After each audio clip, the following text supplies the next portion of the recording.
No and then doubt. he's done it himself. So Yep. I do think there would have been guys that would have been like, wow, Bill did this. Now there's that degree of separation from Dopey Mayo to where when Vrabel comes back in, it feels like a real adult has kind of walked back in the room. And Jay, that number at 7.5 on the Patriots right now, 7.5, 8, 8.5, it's in that kind of neighborhood, right? I'm over the 7.5 because I think now and watching the stuff from Will Campbell, every bit of video I see from Will Campbell, I absolutely love. And I hope I'm not being hoodwinked because I think you and I share a real affection for the kind of person and the style of player this guy really is and the imprint he can put on this team. Oh, without question. And I really think it's so funny. I was looking back at some old clips today of different things and how the Patriots threw up all over themselves and took them out of the Travis Hunter sweepstakes.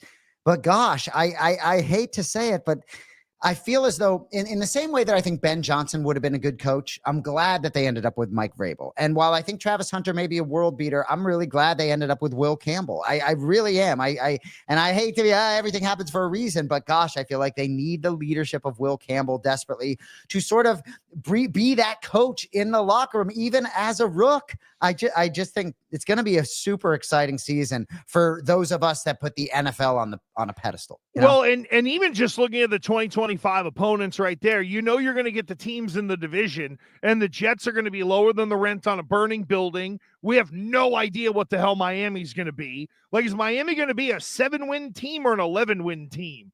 I don't know. Well, and right. And even despite these sort of lower level opponents, right? You could talk about fighters that were more worried about themselves than their opponent. And that's kind of how I feel about this Patriots team. Because oftentimes these schedules, maybe the toughest schedule on paper, oftentimes can end up becoming very weak with injuries or whatever. But I really believe it's about them. Right? I think they're going to be good enough that whoever's coming through that door, I think the Patriots are going to get better every week. I think they're going to get better as the season goes along.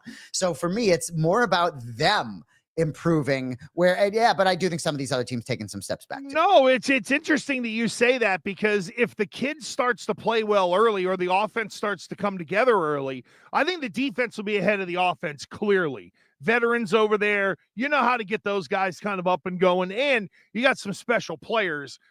Gonzalez is as good as anybody in the league at corner, but offensively it is, what do you become? That's why for me, Jay, I look for some of those sick animals. Like, for example, I'm just looking at the schedule right here. Say you lose on the road to Miami, right? But you end up beating the Jets, Carolina, New Orleans, and Tennessee. That puts you 4-4 on the road and almost, in theory, would automatically get you into a playoff discussion because you're at least 500 on the road. You're not loading up on just home games and things like that. And even some of the home schedule, I'm not afraid. Raiders are better. I'm not afraid of them. I'm not, what? Here's another one. The Steelers. Roster-wise, the Steelers are probably a little further ahead than New England. But who's their quarterback going to be? Is it going to be Will Howard or is it going to be Aaron Rodgers? That's a big mitigating factor in what could be a season-tilting win for New England. No question about it. And part of what I really like about this schedule is that there aren't any games that I look at there are a couple that are just, oh, no, they're not going to win that game, right? At Bengals, at Ravens, I would pencil in losses, maybe at Bills, if we're penciling in a schedule, right? But it isn't littered with those types of games. So I think there are a lot of winnable games on this schedule. But anyway, I want to shift out of football, a couple little random things as we get out of here.